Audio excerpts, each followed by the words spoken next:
Hello class. तो जैसे कि आप जानते हैं हमारा नेक्स्ट टॉपिक चल रहा था, तो नेक्स्ट टॉपिक को शुरुआत करते हैं सोइंग से। सोइंग जो है हमारा काफ़ी इम्पोर्टेंट पार्ट होता है क्रॉप प्रोडक्शन का। अगर हम बात करें सोइंग की, तो जब हम बीज को हमारे जो खेत होता है उसके अंदर लगा देते हैं, इसे सोइंग करना बोलते हैं। ठीक है, तो इससे पहले हमें काफ़ी क्लीन और हेल्दी क्वालिटी के जो सीड चाहिए होते हैं उनकी ज़रूरत पड़ती है। इसके लिए हम जो हैं सीड की सबसे बेस्ट क्वालिटी जो होती है उसे सेलेक्ट करते हैं, जैसे कि आपकी हाई यील्डिंग सीड्स। ये जो होते हैं इनका इस्तेमाल किया जाता है फार्मर्स के द्वारा, ताकि जो क्रॉप है वो अच्छे खासे तरीके से जो है प्रोडक्शन दे सके। सिलेक्शन ऑफ सीड्स किस तरीके से होता है आपका सिलेक्शन ऑफ सीड्स, इस पर जो है डिस्कस करते हैं। तो सिलेक्शन ऑफ सीड्स की अगर बात करें तो इसमें क्या किया जाता है, आपका जो एक बीकर होता है उसे पानी से भर दिया जाएगा, उसमें जो वीट होता है उसके सीड्स को डाला जाएगा। अब जितने भी सीड आपके पानी के अंदर डूब जाएंगे वो तो होंगे काफ़ी अच्छी क्वालिटी के, और वो सीड जो कि ऊपर पानी के तैरते रहेंगे वो रहेंगे आपके बेकार सीड्स। तो उन बेकार सीड्स को अच्छे सीड से हटा दिया जाएगा। ठीक है, और जो आपके सेपरेशन का ये जो मेथड है ये काफ़ी आसान मेथड है, आप इसे घर में कर सकते हैं और इससे आपको जो है हेल्दी सीड मिल जाएंगे बिना उन्हें डैमेज किए। ठीक है, आई होप आपको ये जो सीड को किस तरीके से चुना जाता है ये मेथड समझ में आ गया होगा। बोने से पहले अलग अलग तरीके के ट्रेडिशनल टूल्स का इस्तेमाल किया जाता था। जैसे कि आपका अगर ट्रेडिशनल टूल का मैं बात करूं तो उसमें क्या होता था, एक फ़नल की शेप होती थी और जिसके अंदर क्या होता था, सीड के लिए स्पेस फिट होता था, जैसे कि इस इमेज में आप देख सकते हैं। ठीक है, तो इसमें जो है बैलों के द्वारा जब खींचा जाता था, जो फ़नल होती थी इसके अंदर सीड को डाला जाता था थोड़े थोड़े गैप के बाद में, और ये जो है पाइप काफ़ी क्या होता था, हैविंग ए शार्प एंड, इसका जो एंड होता था काफ़ी शार्प होता था। और क्या होता था, these ends pierces into the soil and place the seed there. तो ये यहाँ पर जो है सॉइल के लिए जगह बना लेते थे और सीड के लिए जगह बना करके वहाँ पर जो है सीड जो है शो हो जाता था। नेक्स्ट है आपका सीड ड्रिल। जो सीड ड्रिल होती है ये आपने ट्रैक्टर से जुड़े हुए जो कल्टीवेटर्स होते हैं उनसे थोड़ी सी अलग होती है, या फिर हम कह सकते हैं कि उनके ऊपर जो है एक जो है एक और अटैचमेंट जोड़ दिया जाता है पाइप्स के थ्रू, और उसमें क्या होता है, ट्रैक्टर से लगाने के बाद में जो यूनिफॉर्मली सीड्स होते हैं वो इक्वल डेप्थ इक्वल डिस्टेंस पर और एक्यूरेट डेप्थ के अंदर जो है आपके सीड्स शो हो जाते हैं। और क्या होगा, ये जो हैं this protect the seed from being eaten by the birds, क्योंकि इनकी जो प्रॉपर डेप्थ होती है तो इन्हें बर्ड्स जो हैं वो नहीं खा पाती हैं आपके जो सीड्स होते हैं। Sowing by using the seed drill save the time and labour. तो आप जो है लेबर से अगर जो सीड को सो करवाएंगे तो उसमें काफ़ी ज़्यादा टाइम भी लगेगा और पैसा भी ज़्यादा खर्च होगा। इसलिए ज़्यादातर आज के ज़माने में जो लोग हैं वो किसका इस्तेमाल करते हैं, वो इस्तेमाल करते हैं आपका सीड ड्रिल का। ठीक है, ओके, नेक्स्ट टॉपिक पर चलते हैं।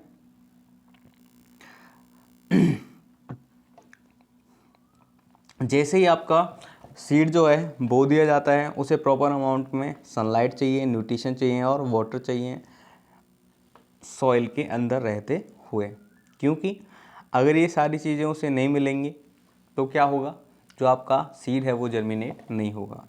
नेक्स्ट है एडिंग मैन्योर एंड फर्टिलाइजर्स।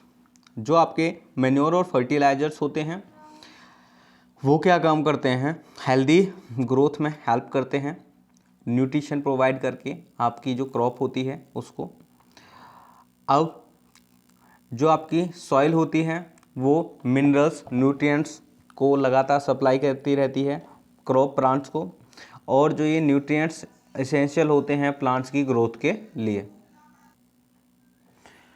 अगर बात करें न्यूट्रिएंट्स की, तो जो आपके मैन्योर और फर्टिलाइज़र हैं, अगर हम इन्हें ऐड नहीं करेंगे और लगातार जो है खेत के ऊपर फसलें उगाते रहेंगे, तो क्या होगा, एक ऐसा टाइम आएगा जब जो खेत है वो बिल्कुल ही फसल देने में असफल होगा। कारण क्या रहेगा, क्योंकि जो सॉइल है उसके अंदर जो मिनरल्स या आप कह सकते हैं ज़रूरी इसेंशियल होते हैं, जो कि प्लांट्स के द्वारा मिनरल्स एब्जॉर्ब किए जाते हैं, वो प्लांट को जब मिलेंगे नहीं तो उनकी ग्रोथ नहीं हो पाएगी, और जिस वजह से क्या होगा, जो आपका खेत है उसमें प्रोडक्शन बिल्कुल ही नील हो जाएगी।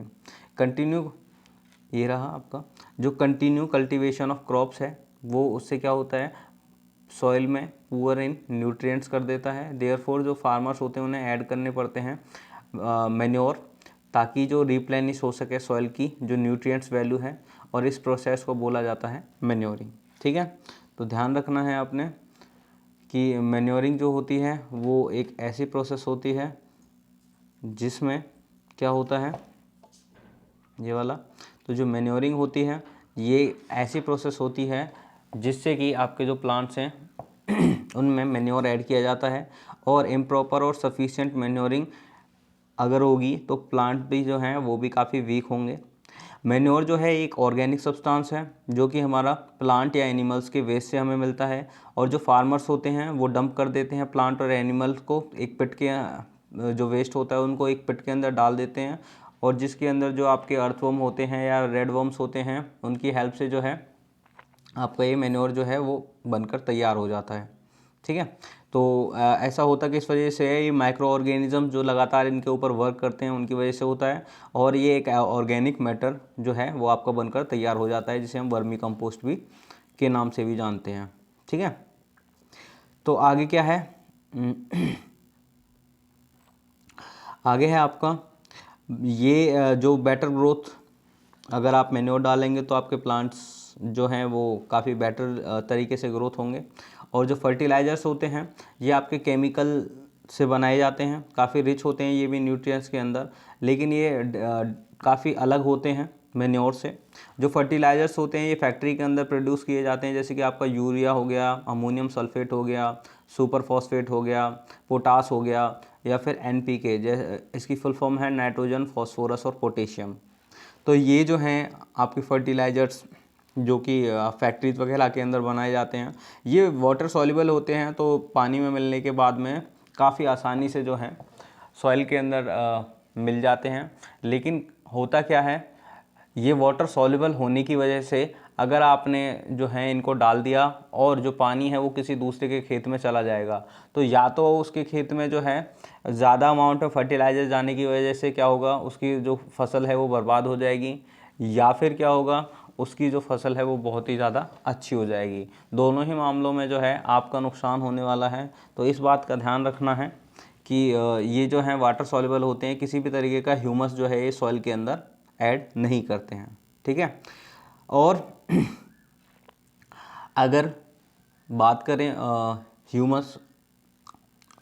मैन्योर की और फर्टिलाइज़र को कंपेयर करने की, तो जो आपका मैन्योर होता है वो काफ़ी चीपर पड़ता है as compare to the fertiliser one, और जो आपके फर्टिलाइज़र्स होते हैं ये इंस्टेंट बूस्टअप कर देते हैं आपकी प्रोडक्टिविटी को, जो कि आपकी वीट की हो सकती है, पैडी की हो सकती है, या फिर मेज़ की हो सकती है।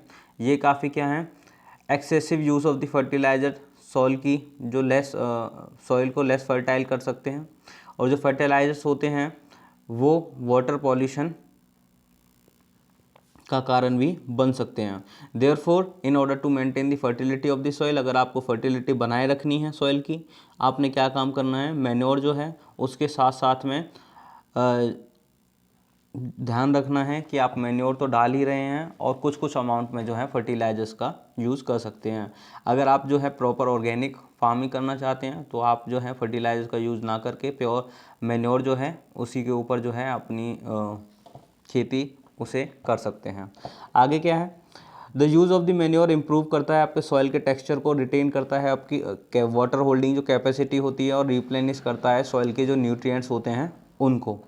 अनदर मेथड जो होता है सॉइल को रिप्लेनिश करने के लिए वो क्रॉप रोटेशन मेथड होता है। क्रॉप रोटेशन मेथड में क्या होता है, एक तरह की जो फसल होती है उसके बाद में एक ऐसी फसल लगाई जाती है जो कि फसल आपके लेग्यूम्स की होती है। लेग्यूम्स कौन से होते हैं, जैसे कि आपके पल्सेस या फिर जो दालें होती हैं, ये क्या काम करती हैं, इनके जो रूट्स होते हैं, रूट्स नोड्यूल जो होते हैं, वहाँ पर बैक्टीरिया रहता है, एक राइजोबियम नाम का बैक्टीरिया, जो कि नाइट्रोजन को फिक्स करता है।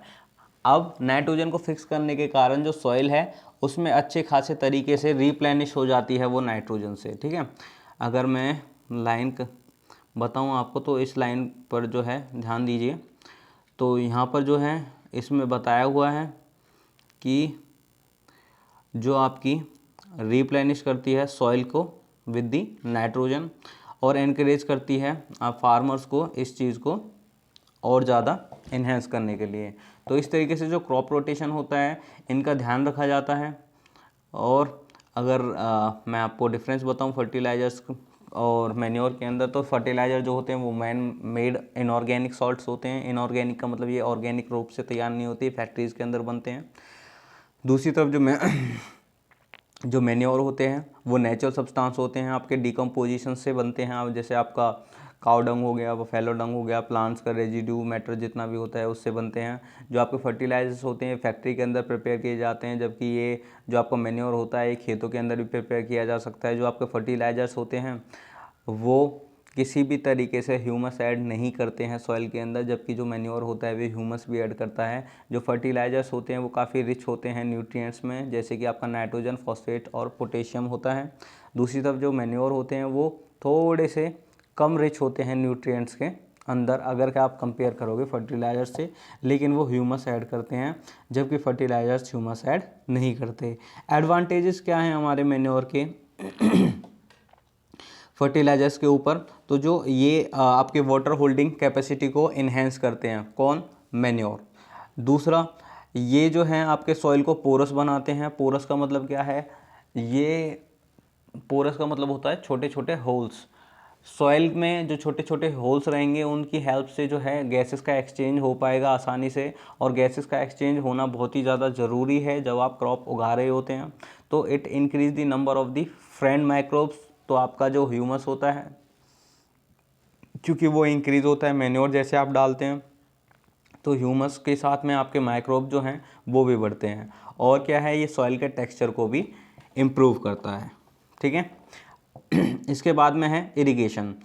तो जो इरिगेशन होता है उसमें क्या होगा, ऑल लिविंग बींग्स, हम सभी जितने भी होते हैं, हम सभी को पानी की ज़रूरत होती है अपनी ग्रोथ और डेवलपमेंट को प्रॉपर तरीके से बनाए रखने के लिए। जो वाटर है वो प्लांट्स के द्वारा उनकी जो रूट्स होती हैं उनसे एब्जॉर्ब किया जाता है, और along with the plant mineral जो होते हैं, जो कि फर्टिलाइजर्स हमने डाला था तो वो भी एब्जॉर्ब कर लिए जाते हैं, क्योंकि मैंने बताया था जो फर्टिलाइजर होते हैं वो वाटर सॉल्युबल ज़्यादा होते हैं, तो वो वाटर के साथ में जो है प्लांट को मिल जाते हैं। और प्लांट जो हैं लगभग 90% वाटर को कैरी आउट करते हैं, और जो वाटर है वो काफ़ी ज़्यादा एसेंशियल हो जाता है जर्मिनेशन के लिए, क्योंकि जो वाटर है वो एक ड्राई सीड को प्रॉपर कंडीशन प्रोवाइड करवाता है जर्मिनेट होने के लिए।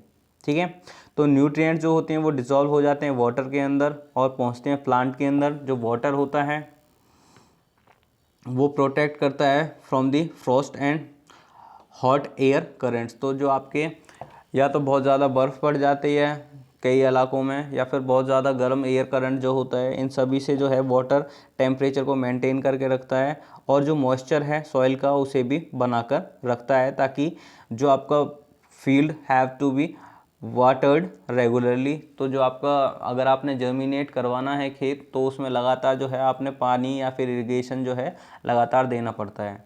तो अब जो है इरिगेशन की डेफिनेशन देख लीजिए, क्या है, the supply of the water to the crop at the regular interval is called the irrigation. ठीक है, तो इसमें जो है ध्यान रखना इरिगेशन की क्या डेफिनेशन है। द टाइम, वो टाइम और frequency of the irrigation from crop to crop, soil to soil and season to season, यानी कि आपका टाइम होता है, फिक्स होता है, जो कि आपका क्रॉप टू क्रॉप वेरी करता है, सॉइल टू सॉइल वेरी करता है और सीज़न टू सीज़न वेरी करता है। जैसे कि अगर हम समर की बात करें तो हमें ज़्यादा पानी देना पड़ता है। क्यों? क्योंकि आधे से ज़्यादा पानी जो है वो एवेपोरेशन की वजह से उड़ जाता है। ठीक है। सोर्स ऑफ इरिगेशन की अगर हम बात करें तो हमारे जो सोर्सेस हैं वो कुएं हो सकते हैं, ट्यूबवेल हो सकते हैं, पॉन्ड्स हो सकते हैं, लेक्स हो सकती हैं, रिवर हो सकती हैं, डैम्स हो सकते हैं और कैनाल हो सकते हैं। कैनाल जिन्हें आप बम्बो के नाम से भी जानते हैं। तो देख सकते हैं ये एक मोट है, ये आपके पुराने मेथड्स थे। तो ट्रेडिशनल मेथड ऑफ इरिगेशन, जैसे कि आपने मोड देख सकते हैं जो पुली सिस्टम होता है, चेन पंप आप देख सकते हैं, और ढेकली आप देख सकते हैं, और ये रहत या फिर लीवर सिस्टम जो है इसको भी आप देख सकते हैं। Pump are the commonly use for the lifting water, जो पंप होता है उसका यूज़ किया जाता है, या फिर डीजल या बायोगैस, इलेक्ट्रिसिटी, सोलर एनर्जी, इनका भी यूज़ किया जाता है पंप्स वगैरह को चलाने के लिए। मॉडर्न अगर मेथड्स की बात करूं तो इसमें आपका स्प्रिंकल सिस्टम आ जाता है। स्प्रिंकल सिस्टम में क्या ये किया जाता है, आपके पानी के साथ में जो है पाइप को कनेक्ट कर दिया जाएगा और पूरे जो आपका फील्ड होता है वो वहाँ पर बिछा दिया जाएगा नोजल्स के थ्रू, और जब टाइम होता है सुबह का, मॉर्निंग टाइम, और तो उसमें वाटर जो है वो स्प्रिंकल कर दिया जाएगा। अब जैसे जो वाटर है वो इवापोरेट हो गया है तो दोबारा जो है स्प्रिंकल मेथड के साथ में उसे यूज़ किया जाएगा और वाटर जो है दोबारा से स्प्रिंकल कर दिया जाएगा। इस मेथड से जो है आपका पानी बचता है, इवेपोरेट कम होता है, और ये मॉडर्न मेथड के अंदर आता है।